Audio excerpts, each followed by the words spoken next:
Yes बच्चों, आज हम लोग एक और टॉपिक पढ़ने जा रहे हैं, फोटो इलेक्ट्रिक इफेक्ट।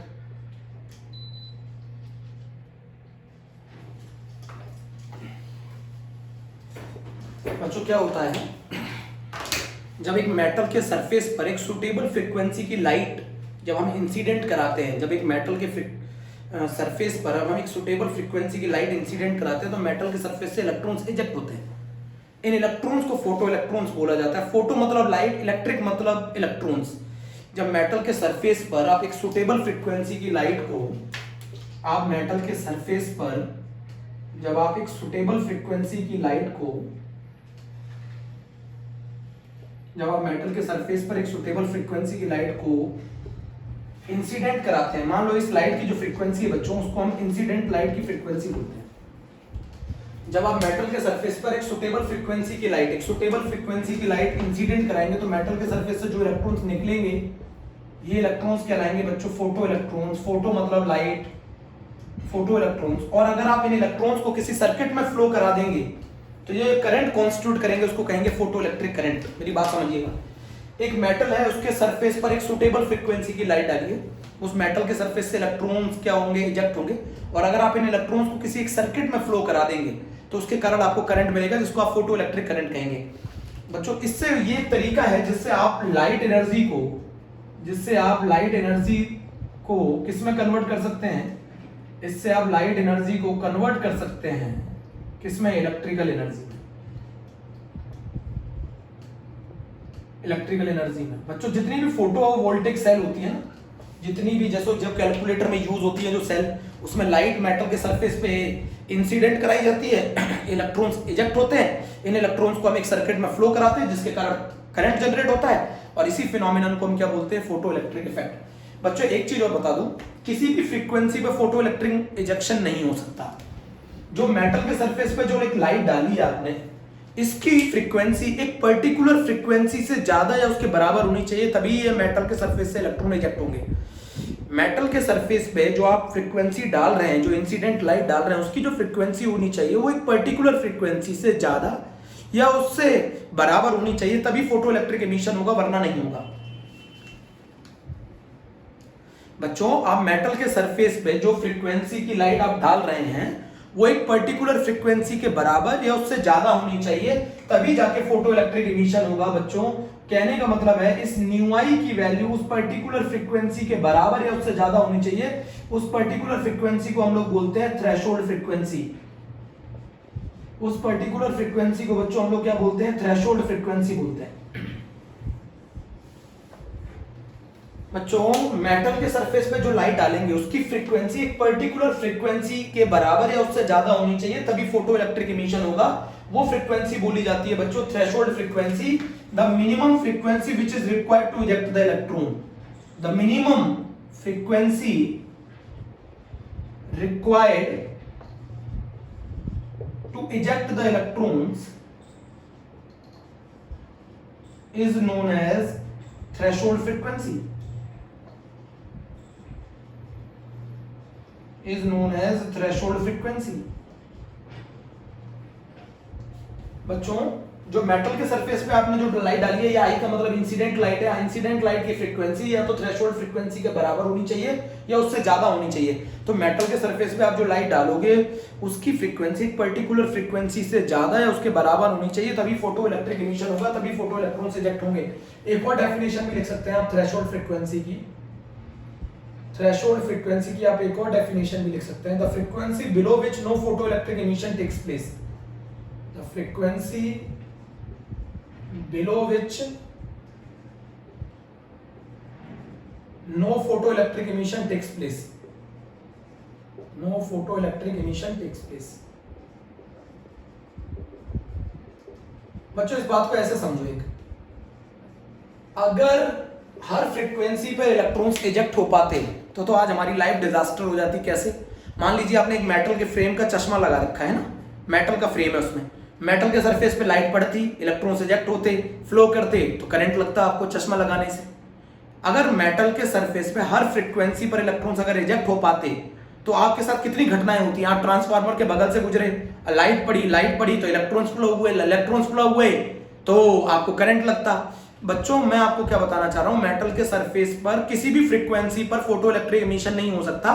वो एक पर्टिकुलर फ्रीक्वेंसी के बराबर या उससे ज्यादा फ्रीक्वेंसी की आप लाइट डालोगे तो मेटल के सरफेस से इलेक्ट्रॉन्स इजेक्ट होंगे। इन इलेक्ट्रॉन्स को आप किसी सर्किट में फ्लो करा देंगे तो उनके कारण करंट कांस्टेंट होगा, उसको फोटो इलेक्ट्रिक करंट कहेंगे और इस फिनोमेनन को फोटो इलेक्ट्रिक इफेक्ट कहेंगे। तो जिस फ्रीक्वेंसी से ज्यादा या उसके बराबर की लाइट आपको डालनी है उस फ्रीक्वेंसी को हम लोग थ्रेशोल्ड फ्रीक्वेंसी बोलते हैं। थ्रेशोल्ड फ्रीक्वेंसी वो फ्रीक्वेंसी है जिसके नीचे कोई फोटो इलेक्ट्रिक एमिशन नहीं हो सकता। ये वो मिनिमम फ्रीक्वेंसी है जो आपको रिक्वायर्ड है इलेक्ट्रॉन्स को इजेक्ट करने के लिए मेटल के सरफेस से। मेरी यहां तक की बात समझ में आ गई हो तो मैं आगे चलूं? बच्चों बोलो यहां तक की बात मेरी समझ में आ गई? जल्दी बोलो।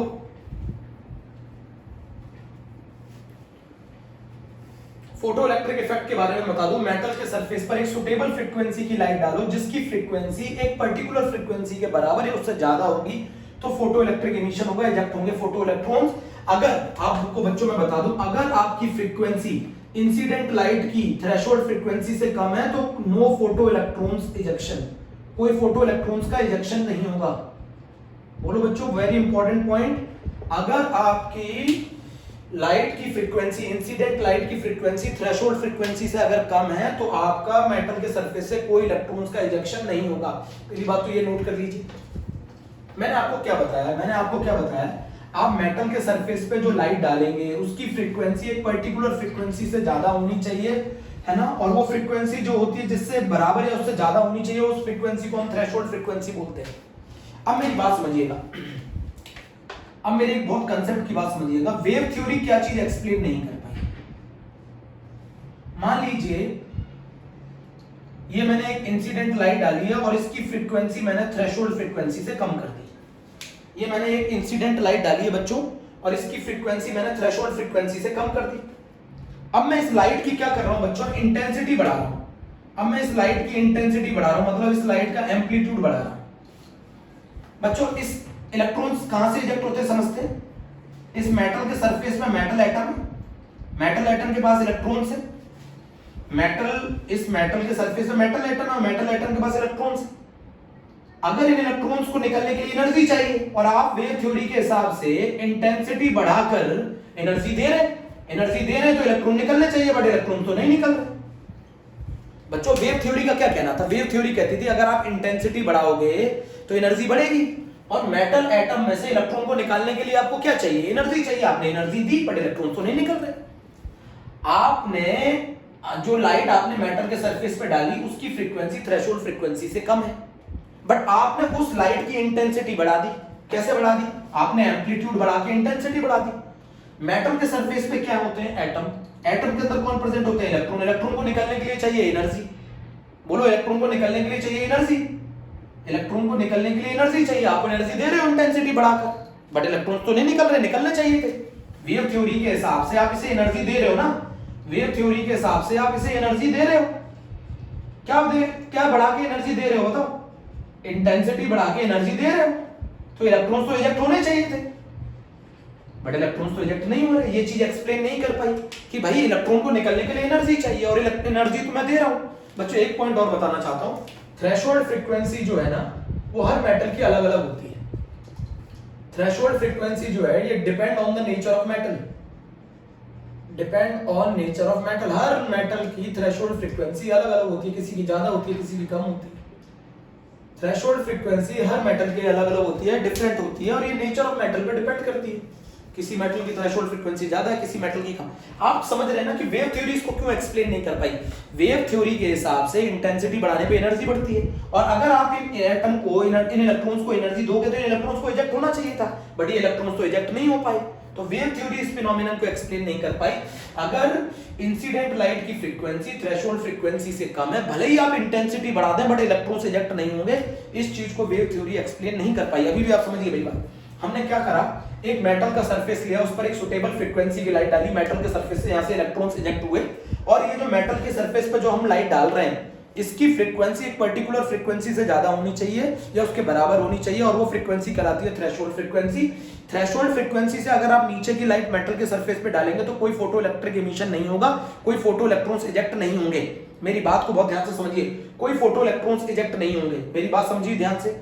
अब मैं आपको क्या बता रहा हूं, वेव थ्योरी, इस मेटल के सरफेस पे एटम है, एटम के अंदर इलेक्ट्रॉन है, इलेक्ट्रॉन को निकलने के लिए एनर्जी चाहिए। वेव थ्योरी के हिसाब से आपने एनर्जी बढ़ाई, इंटेंसिटी बढ़ाकर, आपने एम्पलीट्यूड बढ़ाकर इंटेंसिटी बढ़ाई, इंटेंसिटी बढ़ा के आपने एनर्जी बढ़ाई।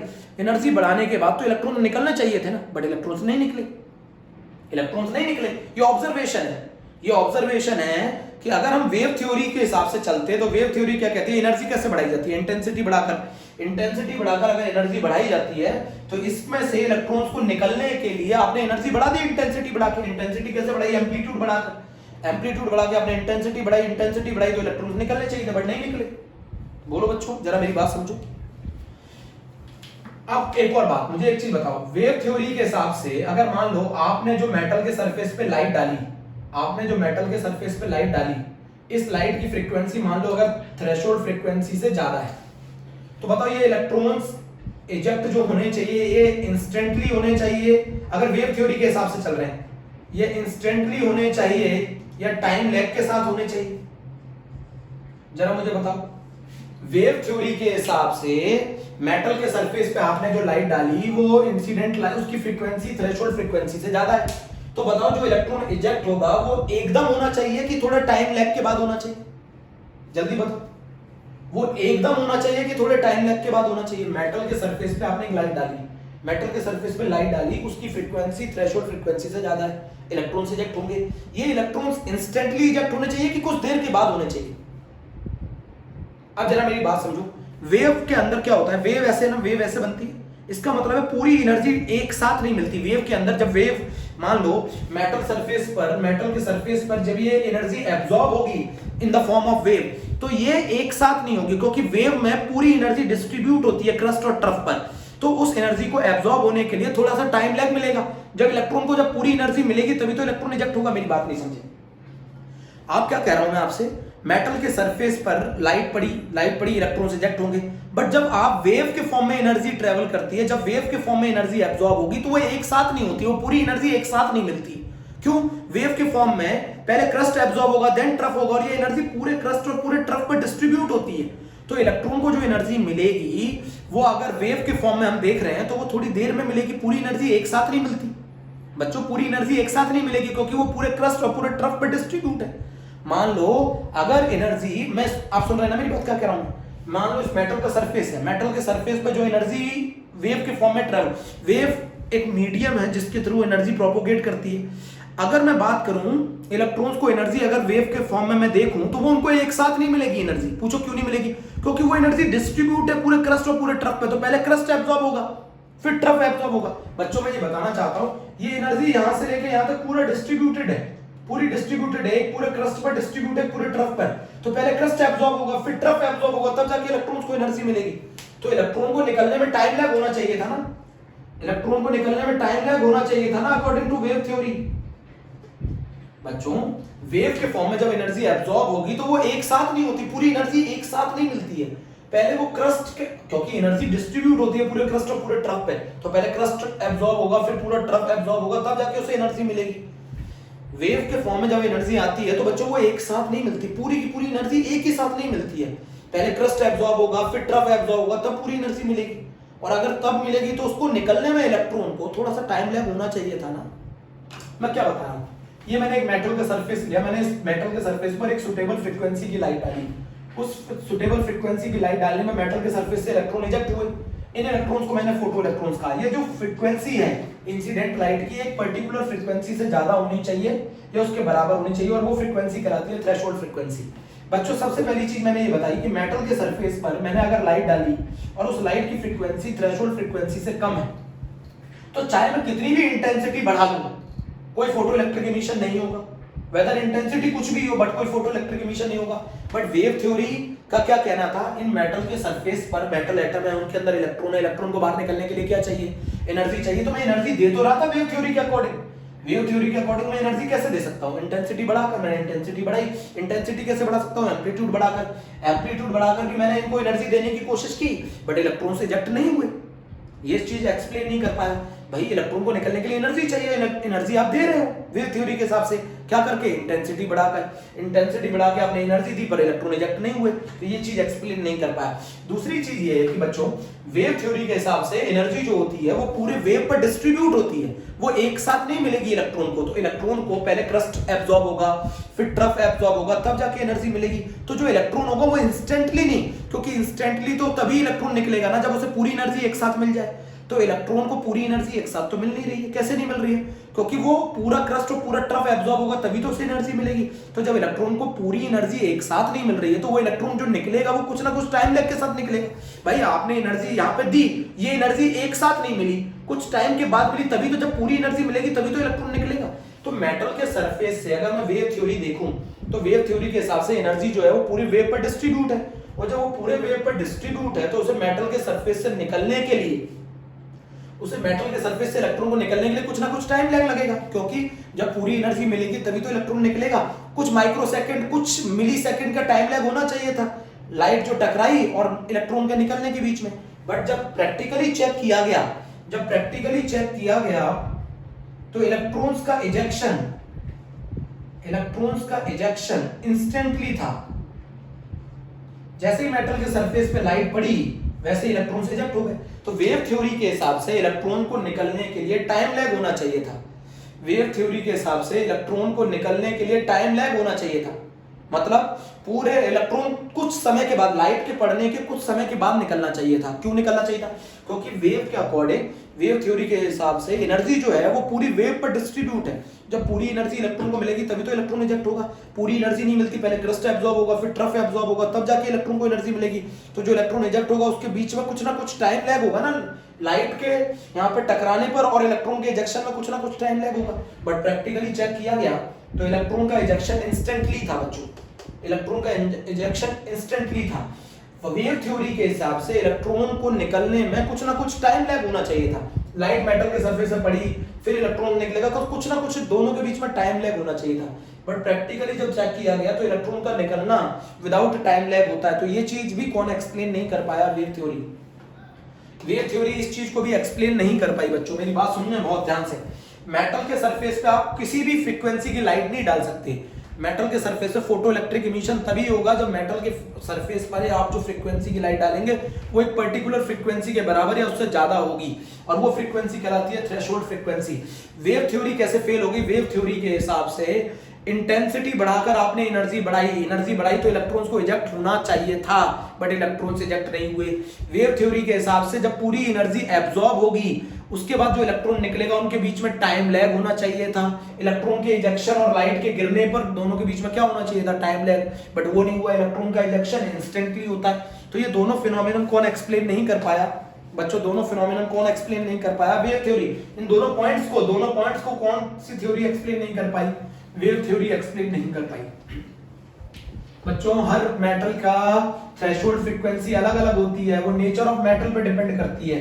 बच्चों थ्रेशोल्ड फ्रीक्वेंसी, मेरी बात सुनिएगा बहुत ध्यान से, आपको मैं बता दूं। अच्छा एक चीज बताओ, इंसिडेंट लाइट की फ्रीक्वेंसी बराबर हो थ्रेशोल्ड फ्रीक्वेंसी के, और एक बार इंसिडेंट लाइट की फ्रीक्वेंसी थ्रेशोल्ड फ्रीक्वेंसी के बराबर हो, तो बताओ एक बार इंसिडेंट लाइट की फ्रीक्वेंसी थ्रेशोल्ड फ्रीक्वेंसी के बराबर है और एक बार इंसिडेंट लाइट की फ्रीक्वेंसी थ्रेशोल्ड फ्रीक्वेंसी के ज्यादा है, तो बताओ दोनों में क्या डिफरेंस है? इसमें डिफरेंस ये है कि इलेक्ट्रॉन इजेक्ट तो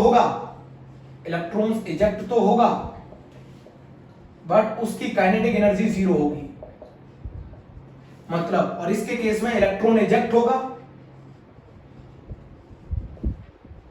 और उसके पास कुछ ना कुछ काइनेटिक एनर्जी भी होगी। दोनों में अंतर समझे? अगर मान लो मैं मेटल के सरफेस पे एक लाइट डालूं जिसकी फ्रीक्वेंसी इंसिडेंट लाइट की फ्रीक्वेंसी थ्रेशोल्ड फ्रीक्वेंसी के बराबर है, इलेक्ट्रॉन इजेक्ट तो होगा बट वो मेटल के सरफेस पे रहेगा क्योंकि उसके पास काइनेटिक एनर्जी 0 होगी। बट अगर मैं मेटल के सरफेस पे एक लाइट डालता हूं जिसकी फ्रीक्वेंसी थ्रेशोल्ड फ्रीक्वेंसी से ज्यादा है, तो जितनी ज्यादा है वो कन्वर्ट हो जाएगी किसमें बच्चों? काइनेटिक एनर्जी में। तो इलेक्ट्रॉन इजेक्ट तो होगा और उसके पास कुछ ना कुछ काइनेटिक एनर्जी भी होगी, मेरी बात समझे? तो अगर मैं कर्व बनाऊं काइनेटिक एनर्जी और फ्रीक्वेंसी के बीच में, तो बच्चों जैसे जैसे आप फ्रीक्वेंसी बढ़ाएंगे वैसे वैसे काइनेटिक एनर्जी बढ़ेगी। और ये वाली जो फ्रीक्वेंसी है, मैंने आपको क्या बोला था? काइनेटिक एनर्जी 0 कब होगी? जब इंसिडेंट लाइट, ये इंसिडेंट लाइट की फ्रीक्वेंसी, जब इंसिडेंट लाइट की फ्रीक्वेंसी थ्रेशोल्ड फ्रीक्वेंसी के बराबर होगी तो काइनेटिक एनर्जी जीरो होगी। उसके बाद आप जितनी भी फ्रीक्वेंसी बढ़ाएंगे काइनेटिक एनर्जी लगातार क्या करेगी, बढ़ेगी बच्चों। तो काइनेटिक एनर्जी जो है वो फ्रीक्वेंसी पे डिपेंड करती है अकॉर्डिंग टू दिस ऑब्जर्वेशन। दूसरी बात बच्चों मैं आपको बताना चाहता हूं, जो काइनेटिक एनर्जी है, जो काइनेटिक एनर्जी है वो इंटेंसिटी के इंडिपेंडेंट होता है। अब इंटेंसिटी कितनी भी बढ़ा लो काइनेटिक एनर्जी के ऊपर कोई फर्क नहीं पड़ेगा। These are the observation. Observation क्या है, फोटो इलेक्ट्रॉन्स का इजेक्शन कब होगा, जरा मुझे बताओ। फोटो इलेक्ट्रॉन्स का इजेक्शन कब होगा, जब इंसिडेंट लाइट की फ्रीक्वेंसी ग्रेटर होगी किससे, या बराबर होगी थ्रेशोल्ड फ्रीक्वेंसी के, पहली observation.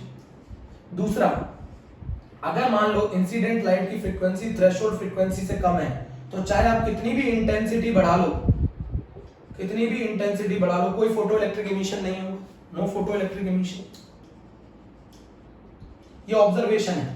Third, electrons eject instantly, electrons ejected instantly without किसी टाइम लैग के, बिना इलेक्ट्रॉन्स निकलेंगे।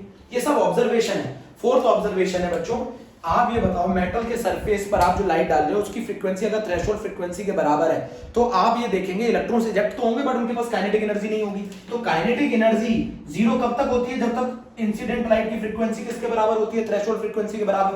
और अगर आप इंसिडेंट लाइट की फ्रीक्वेंसी थ्रेशोल्ड फ्रीक्वेंसी से ज्यादा कर देंगे तो उसके साथ साथ काइनेटिक एनर्जी क्या करती जाएगी बच्चों, बढ़ती जाएगी। Is a very important curve, ये भी ऑब्जर्वेशन है। दूसरा, काइनेटिक एनर्जी जो है बच्चों वो इंटेंसिटी पर डिपेंड ही नहीं करती। काइनेटिक एनर्जी जो है बच्चों वो इंटेंसिटी पे डिपेंड ही नहीं करती। ये आप पूरे पॉइंट लिख लीजिए बच्चों, ये पूरे पॉइंट लिख लीजिए। अभी हमने इसको एक्सप्लेन नहीं किया है, अभी तो हमने ऑब्जर्व किया है बच्चों, अभी तो हमने ऑब्जर्व किया है। अभी तो हम ये देख रहे हैं कि ये हो क्या रहा है इसमें ना। बच्चों मेरी बात समझिए, बहुत ध्यान से मेरी बात समझिए।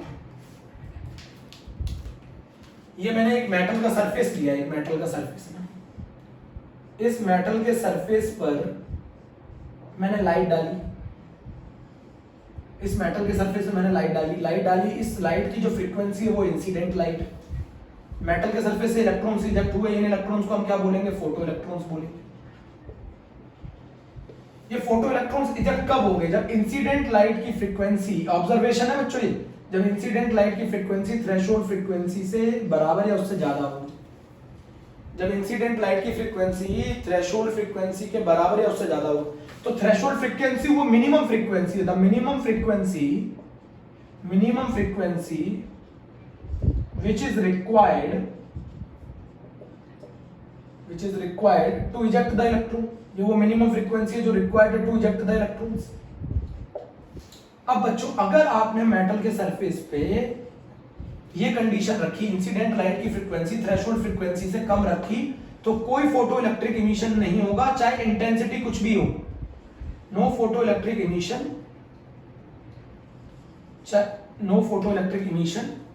चाहे इंटेंसिटी कुछ भी हो, इंटेंसिटी कितनी भी ज्यादा हो बट कोई फोटो इलेक्ट्रिक इमिशन नहीं होगा। दूसरा पॉइंट बोलो बच्चों। और जो तीसरा पॉइंट है ऑब्जर्वेशन में, जो इलेक्ट्रॉन्स इजेक्ट होंगे वेव थ्योरी के हिसाब से, जब वेव के फॉर्म में एनर्जी एब्जॉर्ब होती है तो वो एक साथ एब्जॉर्ब नहीं होती, क्योंकि वो पूरी एनर्जी पूरे क्रस्ट और पूरे ट्रफ पे फैली होती है। तो पूरे क्रस्ट एनर्जी जब इलेक्ट्रॉन को मिलेगी पूरी, तभी तो इलेक्ट्रॉन निकलेगा। तो पूरी एनर्जी मिलने में पहले क्रस्ट को एब्जॉर्ब होना होगा, फिर ट्रफ को एब्जॉर्ब होना होगा। तो इलेक्ट्रॉन्स का जो इजेक्शन होना चाहिए था वो विद टाइम लैग होना चाहिए था, बट इसमें इलेक्ट्रॉन इजेक्ट होते हैं इंस्टेंटली। ये भी एक ऑब्जर्वेशन है बच्चों, ये भी एक ऑब्जर्वेशन है। फोर्थ, जब इंसिडेंट लाइट की फ्रीक्वेंसी थ्रेशोल्ड फ्रीक्वेंसी के बराबर होगी तो उस केस में काइनेटिक एनर्जी जीरो होगी। बट जब इंसिडेंट लाइट की फ्रीक्वेंसी थ्रेशोल्ड फ्रीक्वेंसी से ज्यादा होगी तो हमारे इलेक्ट्रॉन्स के पास कुछ ना कुछ काइनेटिक एनर्जी के फॉर्म में। तो बताओ बच्चों, हमारे इलेक्ट्रॉन्स के पास काइनेटिक एनर्जी होगी जब इंसिडेंट लाइट की फ्रीक्वेंसी थ्रेशोल्ड फ्रीक्वेंसी ज्यादा होगी। तो अगर हम दोनों का कर्व प्लॉट करें तो काइनेटिक एनर्जी और ये फ्रीक्वेंसी, मान लो यहां पर काइनेटिक एनर्जी जीरो है इलेक्ट्रॉन्स की, तो ये कौन सी फ्रीक्वेंसी होगी बच्चों, थ्रेशोल्ड फ्रीक्वेंसी। इससे नीचे तो कोई इलेक्ट्रॉन्स इजेक्ट ही नहीं होगा। इसके ऊपर जितना ज्यादा जाएंगे उतना इलेक्ट्रॉन्स की काइनेटिक एनर्जी बढ़ती जाएगी। तो दिस इज द कर्व बच्चों। थ्रेशोल्ड फ्रीक्वेंसी पर जब इंसिडेंट लाइट की फ्रीक्वेंसी थ्रेशोल्ड फ्रीक्वेंसी के बराबर होगी तब तो काइनेटिक एनर्जी जीरो होगी, इलेक्ट्रॉन निकलेगा। इससे पहले तो इलेक्ट्रॉन निकलेगा भी नहीं। इसके ऊपर जितना जाएंगे उतना वो है क्या किस में कन्वर्ट होती जाएगी, जितनी एनर्जी हो किस में कन्वर्ट होती जाएगी, काइनेटिक एनर्जी में। इसके आगे आप जितनी फ्रीक्वेंसी बढ़ाएंगे वो काइनेटिक एनर्जी लगातार क्या करती जाएगी, बढ़ती जाएगी। एक और कर्व, काइनेटिक एनर्जी जो है वो इंटेंसिटी पर डिपेंड ही नहीं करती। ये सब ऑब्जर्वेशन है, अभी हम ऑब्जर्वेशन समझ रहे हैं। काइनेटिक एनर्जी इंटेंसिटी पे डिपेंड ही नहीं करती, काइनेटिक एनर्जी इंटेंसिटी पे डिपेंड ही नहीं करती।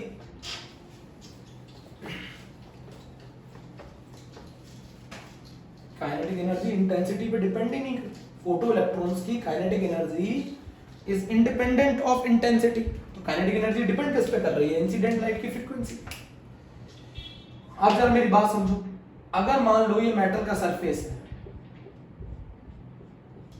इस मेटल के सरफेस पे मैंने एक लाइट डाली, इस लाइट की फ्रीक्वेंसी इंसिडेंट लाइट से ज्यादा है, इंसिडेंट लाइट की फ्रीक्वेंसी थ्रेशोल्ड फ्रीक्वेंसी से ज्यादा है, तो इलेक्ट्रॉन्स इजेक्ट होंगे, इलेक्ट्रॉन्स इजेक्ट होंगे।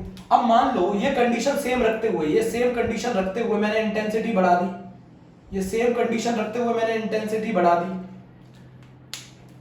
ये कंडीशन सेम रखते हुए, कंडीशन अभी भी यही है, इंसिडेंट लाइट की frequency is greater than threshold frequency, incident light की फ्रीक्वेंसी थ्रेशोल्ड फ्रीक्वेंसी से ज्यादा है, ये कंडीशन रखते हुए मैंने इंटेंसिटी बढ़ा दी, तो मैंने देखा कि जो नंबर ऑफ इलेक्ट्रॉन्स इजेक्ट हो रहे थे पर सेकंड